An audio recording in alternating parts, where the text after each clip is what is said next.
I learned how important it is to make decisions for yourself and not based on what others or what society expects of you.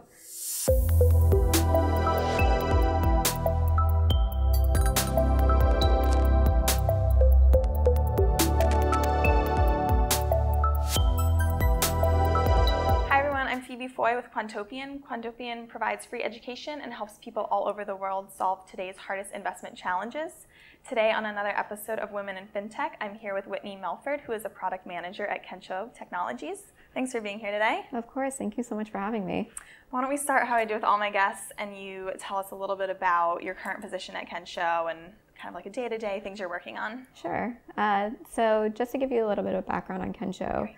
We are a machine learning and AI software company.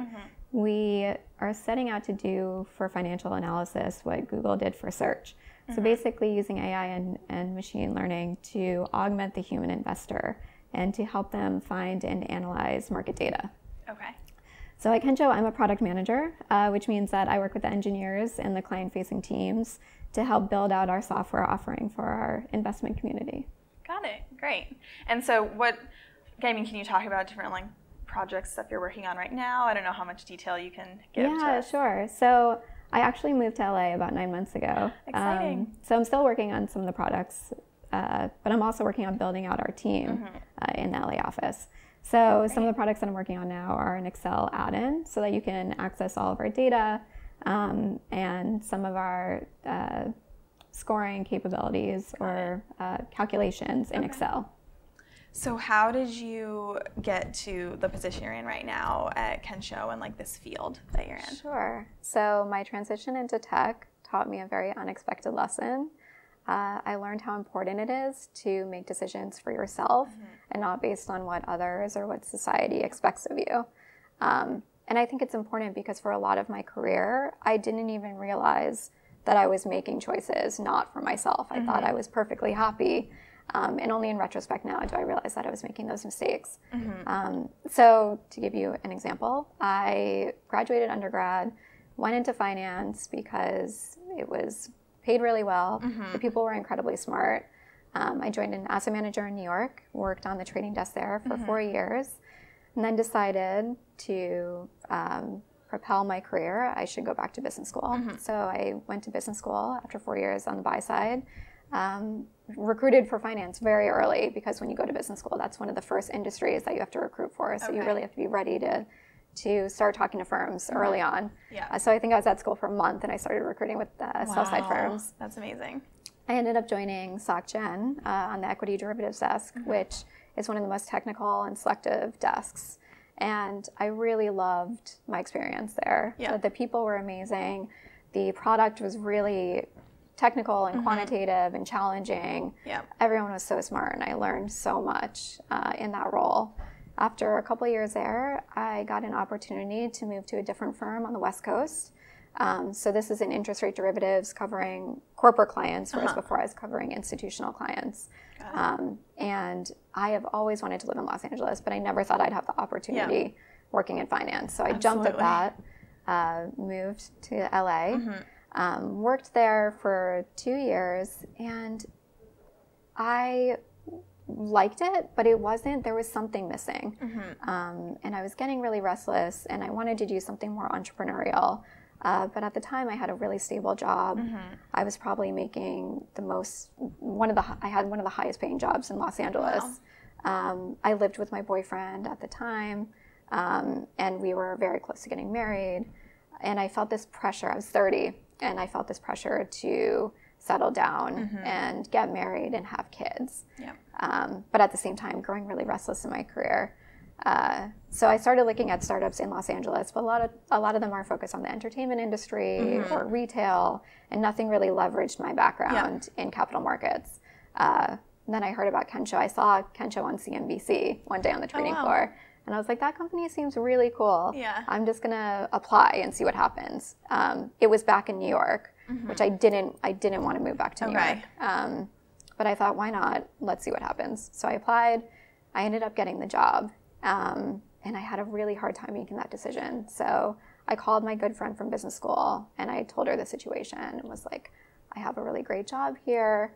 I'm feeling like I should settle down and get married and have kids. I know I want to have kids. That's important to me. Yeah. I'm 30 and I don't know if I should be starting over in my career at this point. Yeah. And she was like, Whitney, a lot of people think that having a family is very important to them.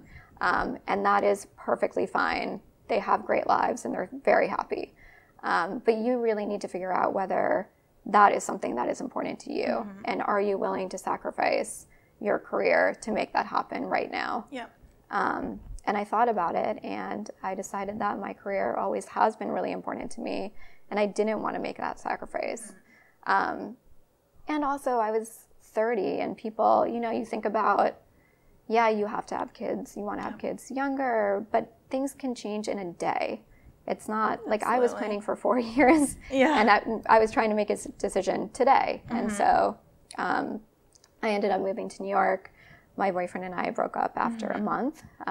So that was probably a good thing. If we couldn't make it through those 30 days, we probably weren't going to make it through 50 years. So joined Kensho, have been there for 2.5 years. Great. About 9 months ago, the CEO asked me if I would move back to LA, which I've always wanted to do, to open our LA office. So I moved back to LA. Yeah, we have a beautiful office on the ocean. I have a house with a backyard and my dog. I moved with my boyfriend, who I met at Kensho. And we are now expecting our first child. Congratulations. Thank you. So exciting. Yeah, so everything really worked out. Yeah. Also, my company was acquired about 6 months ago. So Kensho was acquired. Okay. I was able to monetize my equity. So that made up for the 50% pay cut that I had to take when I took the job originally. That you had to take that much of a pay cut. Yeah. That's crazy, but worth it. It was worth make the change. Yeah, and even when I was considering joining Kensho, I got equity, but I really didn't consider the equity as part of compensation at all, because I knew that the odds of a startup being successful are so low that I just couldn't even consider that as part of the compensation. Yep. That makes sense. And so even with that drastic pay cut, I decided that the people I would meet and the skills I would learn were worth it. Yeah. How would you give advice to someone younger who is in a similar situation? Like you talk about, you felt the pressure to start a family instead of pursuing what you were interested in, and you had to make money. Like, I mean, a lot of men obviously don't really experience that same type of pressure from the family sense. So what kind of advice would you give to a young woman who's juggling the career and family goals? I would tell them to really think about what makes them happy. And I know that's easier said than done. Yeah. But also, as I mentioned earlier, things can change in a day. So I think we have this idea of the correct order to do things in, and we think that it's going to take 6 months to meet someone at least, and then we're going to be dating them for 2 years, and then we are going to get married after a year, and then it's going to take another year to have kids, and that's just not reality. And so if you're willing to compromise and speed things up in any part of that process, you can make it work. Yeah. And I mentioned that it's my boyfriend who I live with, and so we made the decision to start a family before we got married. Yep. Because we both knew that we were committed to each other, and we were ready, and we were in the right place, and so we made that decision together. And so you don't have to follow the traditional timeline that society has outlined or people expect of you. That's great. And on top of those pressures as a woman with like the family stuff, I think there's also a lot of discrimination and struggles for women in finance and in tech. Do you have any experience with that, or stories that you can share about discrimination that you face there? So I have a really interesting story, and I'd love to get your perspective on it because I've heard mixed reviews. Okay. People I've been really close with have been appalled, and others, like my dad, have been like, "You're overreacting. That's not he was just trying to take care of you." Okay. So when I was working at, I won't name the firm, but it was a very big organization. Yep. Who had a lot of initiatives in place to increase diversity, particularly female representation. Okay. And of all the banks, it probably had the highest female population that I had seen. Okay. So it was something that was very important to them. The particular desk that I joined, I was the first woman to join the desk. Wow. And I came from, the firm I was at before was very entrepreneurial, very wild, wild west. Like how you would imagine the trading floor in like the 90s. Like people were cursing. I had a trader get up when I was an intern and yell at me never to roll my effing eyes at him again. Oh my God. Yeah, so this is the environment I came from. And I'm not saying that that's a right environment or that anyone should have to put up with that, but I have two brothers, and for me it felt comfortable. Okay. I was okay working in that environment. Not to say that that's okay for everyone. Understood. Again. But then I moved to this other firm, and I felt like no one was talking to me. It just felt very uncomfortable, and I couldn't really put my finger on what was wrong. Yeah. I kind of felt like people were treating me as if I were part of an administrative, like doing more administrative roles. They would ask me to print things out for them, and just was a little bit uncomfortable. And then finally, after 2 years, one of the analysts on the desk told me that after I'd been working for about 2 weeks, my boss at the time sent an email out to the desk and included everyone except for me. Wow. And the title of the email was Creating the Right Environment for Whitney. Let's Think Before We Speak. Oh my gosh. Can I read the email? Oh yeah. Okay. Of course. I've never discussed this in a public forum. Oh so my gosh. That's crazy. Okay, so here's the email. It says, guys, I actually think that we're off to a great start with respect to getting Whitney up and running. It's been less than 2 weeks and she's already into the flow and starting to be productive / sending out pricing and the like. Special thanks to Anonymous for taking the lead with Whitney so far. Great work. Yesterday afternoon, I actually caught myself using profanity / swearing right next to Whitney. I apologized to her, and I'm probably one of the bigger offenders in the language department here on the desk. You guys consistently keep things very clean and professional. However, that got me thinking about the fact that it is everyone's responsibility on the desk to create a welcoming environment that is comfortable for Whitney. We all knew it was going to be a little different having our first woman here on the desk as part of our team, and we can't control what others here on the floor do and say either. However, when it comes to what we do and say here on the desk, let's adopt the following standard. Let's treat Whitney as you treat a member of your own family or a close friend who is a woman. So think about whether something you say here on the desk, even in informal conversation / lighthearted banter with a colleague or a friend over the phone, might be perceived by a woman who can easily hear what you say here on the desk. In particular, would anything you are saying make a woman who is a member of your family, say your mom, your wife, your girlfriend, your aunt, your sister, or your daughter, feel uncomfortable or possibly even embarrassed or upset? With the Ray Rice incident, the treatment of women is a hot button issue nationwide right now. The Ray Rice situation is even something that could come up here on the desk in conversation often during the days and weeks ahead. So if somebody suggests that you view something on a website or sends you a photo that portrays woman, before you comment out loud here on the desk, think about the fact that Whitney might hear what you say and how that might make her feel. Also, if you think a conversation with a colleague might head in that direction for any reason, jump off the desk and call them from the team room or the conference room. As I said, we're off to a really good start in this area, and we have a great reputation here on the desk for the treatment of women in particular. They really enjoy working with us, and they view us very tame by trading room standards, which is exactly where we want to be. So I don't want people walking on eggshells or making things so weird that it creates a very unnatural work environment. But let's keep up that great work that we're doing in this area and make sure that we think of Whitney and all that we say and do here on the desk.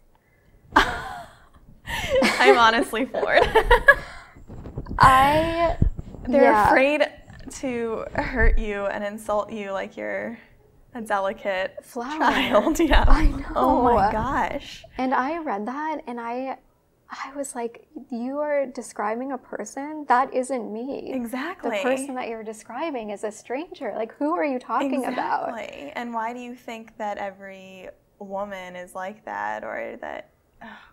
And it's part of, I feel like other people have said this, like, clearly that was so wrong in the way that he thought he had to treat you. But it's almost like it was happening subconsciously, like we've talked about a lot. Like to him, I feel like he thought he was taking the initiative to welcome a woman to the team and make her feel comfortable, but subconsciously putting all these like stereotypes and discrimination in there. I mean, he had the best of intentions, but that doesn't excuse definitely not the actions. No. And I think it's so important to bring up these issues and talk about them, but also approaching it as if, like, calling someone out for being different and then asking people to include them, I don't think is the right way to approach this subject matter. So how did you go about handling that whole situation? So I was really torn. I had already had a couple of conversations with him for little things that he had done on the desk, and I'd always pulled him aside and explained to him, like, this is making me feel uncomfortable. Can we try to do it? Can we try to work together this way? And he was receptive, but you know, people have their unconscious biases, and I don't think he definitely didn't realize the impact he was having and how he made me feel. And so eventually I decided to go to the head of the department and show it to him and just let him know, like, I know he didn't have bad intentions, but this made me feel very uncomfortable, and I just want to explain to you why. And I let him handle it the way that he best saw fit. Would that be your main advice to someone in a similar situation, to, you know, just address the person head on, or take it up to the department like you did? Yeah, I think it can be tricky. I mean, ideally you want to talk to the person directly, but I think in the workplace there are dynamics that don't always allow for you to do that. And if you feel like it could potentially hurt your career, I'd say definitely bring it up to someone, and someone that can address it and put a stop to it. And ideally that's the person who is making you feel uncomfortable. But if you can't speak with them for whatever reason, go to their supervisor. And in retrospect, I really wish I had an opportunity to talk to the team too and explain to them why it made me feel uncomfortable. Yeah, absolutely. Do you think it's changing at all in finance and technology? Do you think people are, I don't know, handling the situation of more women better? Do you think it's becoming more diverse, or we're still in the same scenario? I think these things take time, especially the unconscious biases. If you're used to things being represented a specific way growing up, it's very, very difficult. It's not impossible, but I think it does take time. It could take an entire generation for this to really change. But I do think that people are making an effort. Okay, that's good. I don't know. I think some approaches are probably going to be better than others, and we'll see what those are as things progress. So I do think that things are changing and things are getting better. And I definitely think we're going to have uncomfortable situations like this in the process, and that's just how it's going to be. Definitely. Aside from all the struggles, have you had anyone or any advice in particular that you received that has helped you navigate the difficult situations? Yeah. So I had an informal mentor when I was in finance. He's the CIO, that's the Chief Investment Officer of a very large bond fund. And he's so great, and I respect him so much. And one of the first things that he told me was, stop apologizing. And I'm like, how do you know I apologize? And he's like, you do. And he's like, I've worked with enough women that I see them apologizing all the time, and I just want to shake them and tell them, you don't have to apologize. And I realized that I was apologizing when I opened the door and someone was there. I was apologizing when I was a minute late to a meeting, when I was early to a meeting. And so I'm really making a conscious effort to stop apologizing, because I don't need to be sorry all the time. Yeah, definitely. Another piece of advice I would give is to ask for what you want. One of the things I learned, I still remember this, I remember very little from undergrad, but one of the things I do remember is that I was sitting in a class and the teacher was talking about some research, and he said that the reason that women make less than men is because they don't ask for more money. And I have no idea what the basis of that was, or if that's even accurate. But to me, the solution was very simple. I'm just going to ask for more money. And so I've asked for signing bonuses, I've asked for moving bonuses, I've asked for cost of living adjustments, I've asked for raises, I've asked for a car. I always ask, and I have never been turned down. It's not always as much as what I ask for, but I always get a little bit more. And so I would definitely encourage women to ask for more. That's really great advice. And then the third is to make yourself uncomfortable. I was really nervous coming into this interview, but if you can't tell I'm terrified, it's because the Quantopian team has done a great job editing. But yeah, that's the only way you're going to grow, is to make yourself uncomfortable. And I figured that if one person finds something valuable in something that I said, it would be worth it. Great. And so just, constantly push yourself. And if you don't want to do something, that's probably a sign that you should be doing it. That is such good advice. I think my final question for you is, you personally, what are you going to push for in your career and your family future? What are the goals you have laid out for yourself? Yeah, that's a really good question. I've learned that it's really hard to plan in advance. And you don't know what's going to happen 6 months from now, let alone 5 years from now. Yep. I do know that my career is really important to me, and I'm going to continue working hard and doing the best I can and learning as much as I can. But as far as like climbing a corporate ladder or becoming an executive or being a founder, like I don't know. Yep. I do know that it's important to me, and I'm going to continue pushing, but I can't tell you where I'll be in 5 years. But we should check back in, and I'll let you know. Absolutely. Awesome. Well, Whitney, thank you so much for all your advice and stories today. It's been really great. Thanks for having me. Of course.